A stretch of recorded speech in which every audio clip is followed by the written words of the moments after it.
Welcome to our channel, The Work of God, where we find topics of high spirituality that lead us through the paths of holiness. The difference between doing the will of God and living in the will of God. These are two different concepts, although they are closely related. Doing the will of God generally refers to keeping the commandments and obeying the precepts of God and the Church. This is how most of us Catholics live our religion to obtain our salvation. Doing the will of God is very similar to keeping the law and involves a constant mortification of the senses to help us not to offend God. It is as if we were working for our reward. We feel the weight of our rebellious nature, of His passions and inclinations. It implies that we do it for fear of losing heaven as slaves instead of sons of God. It is a burden of which even St. Paul says, Romans 7, verse 19, "For what I do is not the good thing that I desire to do, but the evil thing I desire not to do is what I constantly do." There is a better way to do the will of God, which leads to sanctification. It's about conforming to God's will in every circumstance.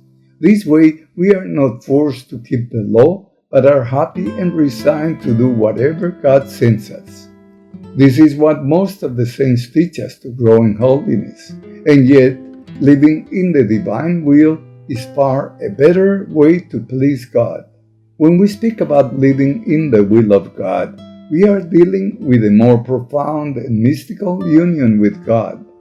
To live in the divine will involves surrendering totally to the divine will, losing our right to act within our will, and uniting ourselves with the divine will. All our operations cease to be human, as they are united to the divine operations made by our Lord and Our Lady. It is a sacrifice of our will to the divine will, as we dissolve our will in His. To live in the divine will is to live in the desires of God, to care for what God cares, to see with His eyes, to think as He thinks, and to love as He loves. In other words, it is forgetting ourselves and taking part in the acts of God. We could say that it is reliving the life of Jesus in us. By living in the divine will, our souls continuously cooperate with God's eternal operation that impacts the lives of all creatures in every instant. Living in the will of God inspires the soul to live a life of reparation for the sins of the whole world and to pray constantly for the salvation of all humanity. In the case of Luisa, we can see a victim soul who lives in the divine will.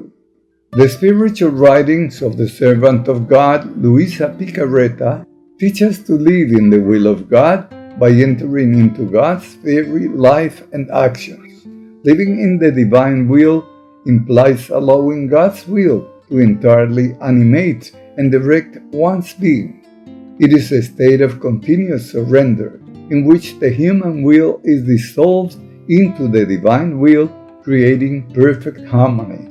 In this state, one becomes a vessel through which God's will operates effortlessly. Unlike doing the will of God, which often involves conscious effort and discernment, living in the divine will is marked by supernatural ease and peace.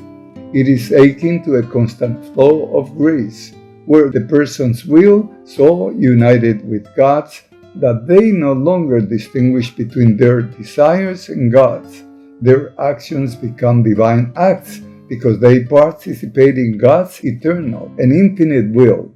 Living in the divine will requires sacrificing one's rights, affections, and possessions to exchange them for divine rights. This is actually the greatest sacrifice that we can offer to God.